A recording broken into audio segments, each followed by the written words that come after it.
Istri saya kemudian kaget, tapi kemudian Yosua mengancam Yang Mulia. Kemudian istri saya menyampaikan dia kemudian melakukan perkosaan terhadap istri saya. Saya tahu kapan kamu bohong, kapan enggak. Cerita kamu nggak masuk di akal. Kalian karena buta dan tertuli, makanya saudara tidak mendengar dan tidak melihat.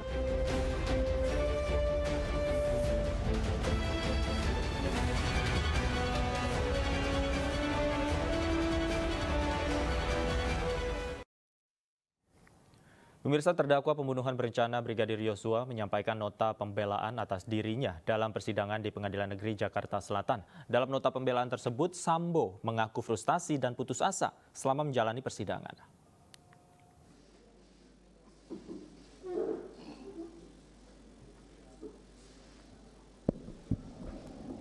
Silakan duduk kembali.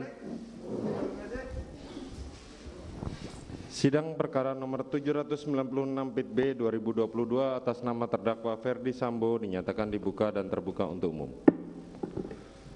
Terdakwa Ferdi Sambo sehat hari ini? Puji Tuhan, sehat Yang Mulia. Oke. Baik, penasihat hukum maupun terdakwa hari ini adalah pembelaan atau pledoi dari terdakwa dan penasihat hukumnya. Siapa yang mau membacakan terlebih dahulu?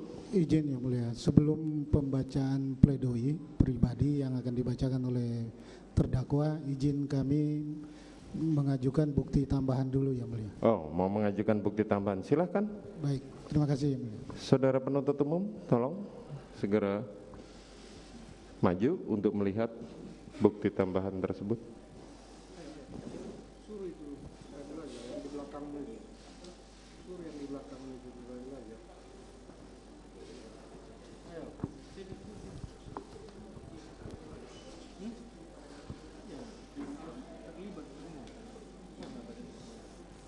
Ini Bu.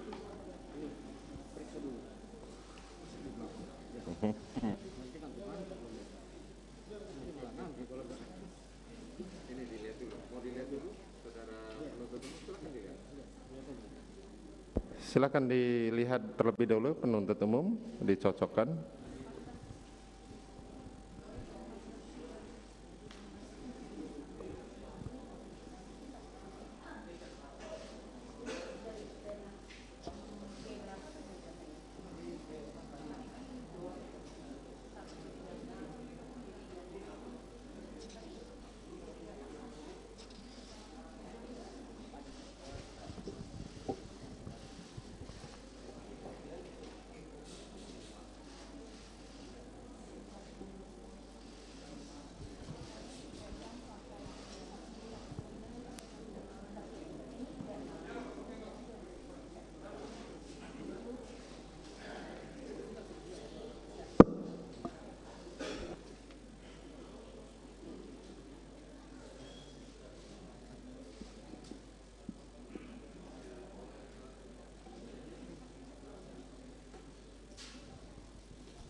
Baik, silakan diajukan dinaikkan ke atas. Silakan dinaikkan ke atas. Bisa. Nyeletakkan di sini. Ya. Oh, kalau nggak bisa lewat samping aja.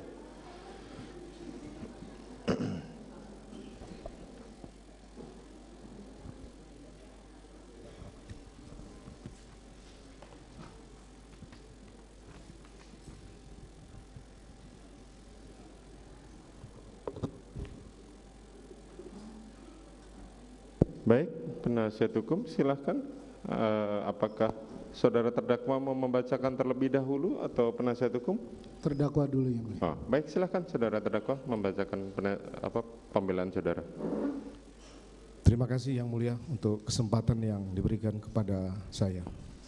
Saya akan menyampaikan nota pembelaan sebagai terdakwa dalam perkara yang dilakukan di Pengadilan Negeri Jakarta Selatan ini. Saya membuat judul Setitik Harapan dalam Ruang Sesak Pengadilan. Majelis Hakim yang mulia, Jaksa Penuntut Umum dan penasihat hukum yang terhormat. Setelah berlangsungnya persidangan yang cukup panjang dan melelahkan, akhirnya sampailah kesempatan bagi saya untuk menyampaikan pembelaan dalam perkara pidana ini. Pada awal kesempatan ini, perkenankan saya lebih dahulu menyampaikan puji dan syukur yang tidak terbatas atas kebesaran dan berkat Allah yang Maha Kuasa, Tuhan yang Maha Pengasih, atas perlindungan, perawatan, dan nafas kehidupan bagi saya, istri, dan anak-anak di masa sulit yang sedang kami hadapi saat ini.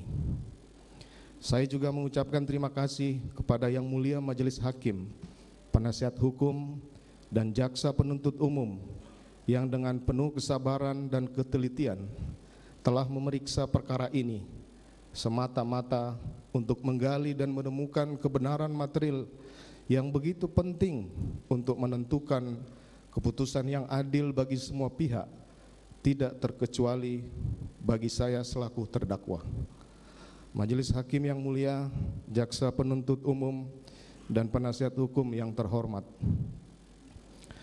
Nota pembelaan ini awalnya hendak saya beri judul Pembelaan yang Sia-sia, karena di tengah hinaan, caci maki, olok-olok serta tekanan luar biasa dari semua pihak terhadap saya dan keluarga dalam menjalani pemeriksaan dan persidangan perkara ini, acap kali membawa saya dalam keputusasaan dan rasa frustasi.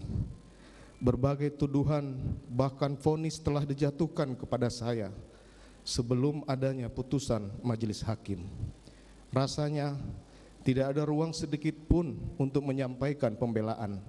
Bahkan sepotong kata pun tidak pantas untuk didengar lagi, dipertimbangkan dari seorang terdakwa seperti saya.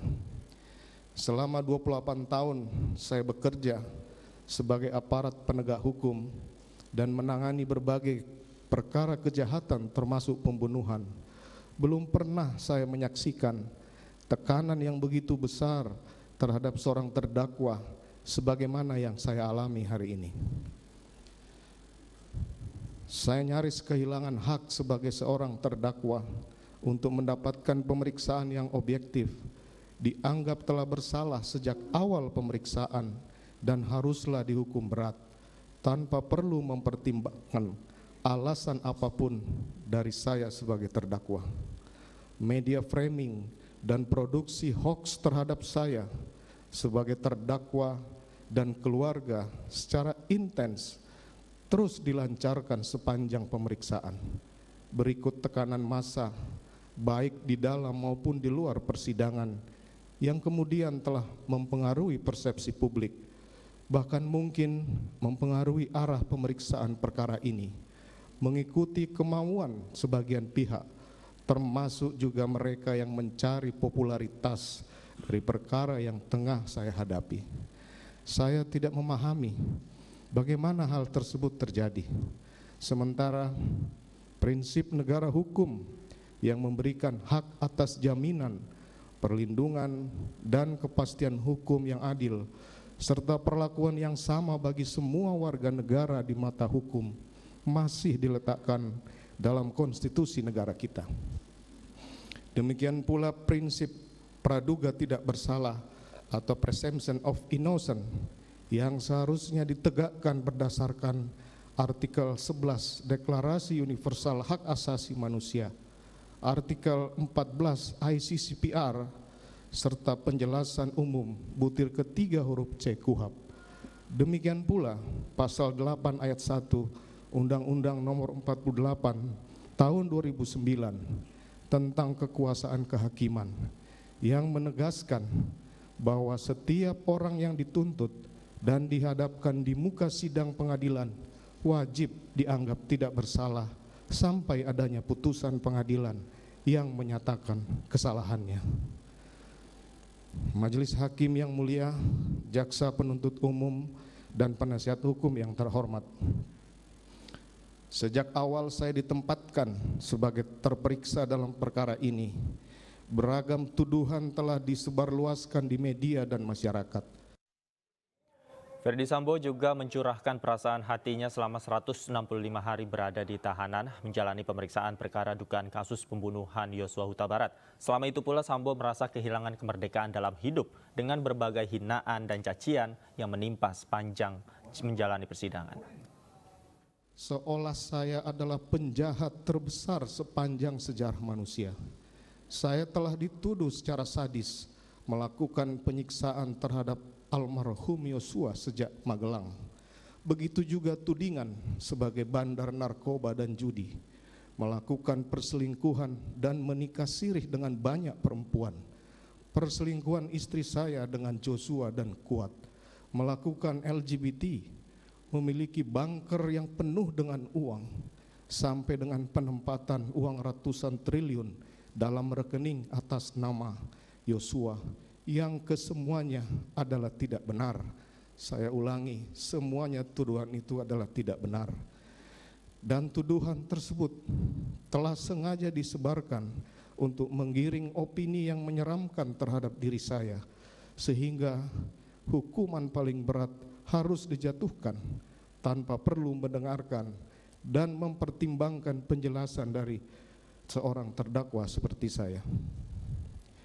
Majelis Hakim yang mulia, dalam satu kesempatan di awal persidangan, bahkan penasihat hukum pernah menunjukkan sebuah video viral di masyarakat yang menggambarkan prosesi eksekusi mati terhadap diri saya sebagai terdakwa. Padahal persidangan pun masih berjalan dan jauh dari putusan pengadilan. Nampaknya berbagai prinsip hukum telah ditinggalkan dalam perkara ini, di mana saya duduk sebagai terdakwa. Tidak dapat saya bayangkan bagaimana saya dan keluarga dapat terus melanjutkan dan menjalani kehidupan sebagai seorang manusia, juga sebagai warga masyarakat dengan berbagai tuduhan keji yang melekat sepanjang perjalanan hidup kami. Meski demikian, istri, keluarga, terkhusus anak-anak, dengan penuh kasih dan kesabaran tidak pernah berhenti untuk menguatkan dan meyakinkan bahwa harapan keadilan masih ada walaupun hanya setitik saja. Karenanya saya tidak boleh berhenti menantikan keadilan.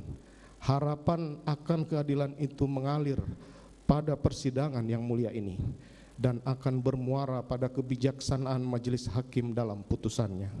Putusan yang akan menentukan nasib perjalanan hidup saya, istri, anak-anak, dan keluarga besar kami. Majelis Hakim yang mulia, jaksa penuntut umum, dan penasihat hukum yang terhormat. Hari ini tepat 165 hari saya berada dalam tahanan untuk menjalani pemeriksaan perkara ini. Berada dalam tahanan berarti kehilangan kemerdekaan dalam hidup sebagai manusia selama ini. Saya menikmati jauh dari berbagai fasilitas, kehilangan kehangatan keluarga, sahabat, dan handai tolan. Semua hakikat kebahagiaan dalam kehidupan manusia yang sebelumnya saya rasakan sungguh telah sirna berganti dengan suram, sepi, dan gelap. Di dalam juri tahanan yang sempit, saya terus merenungi betapa rapuhnya kehidupan saya sebagai manusia. Tidak pernah terbayangkan sebelumnya kehidupan saya yang begitu terhormat dalam sekejap terperosok dalam nestapa dan kesulitan yang tidak terperikan. Demikianlah penyesalan kerap tiba belakangan, tertinggal oleh amarah dan murka yang mendahului. Majelis Hakim yang mulia, jaksa penuntut umum dan penasihat hukum yang terhormat, penderitaan yang menimpa saya dan keluarga hari ini diawali dari peristiwa yang dialami oleh istri saya, Putri Chandrawati, pada tanggal 7 Juli 2022. Pada tanggal 8 Juli 2022, istri saya yang terkasih Putri Chandrawati tiba dari Magelang dan menyampaikan bahwa dirinya telah diperkosa oleh almarhum Yosua sehari sebelumnya di rumah kami di Magelang. Istri saya Putri Chandrawati terus menangis sambil menceritakan bagaimana kejadian yang telah dialaminya tersebut. Tidak ada kata-kata yang dapat saya ungkapkan saat itu. Dunia serasa berhenti berputar, darah saya mendidih, hati saya bergejolak, otak saya kusut membayangkan semua.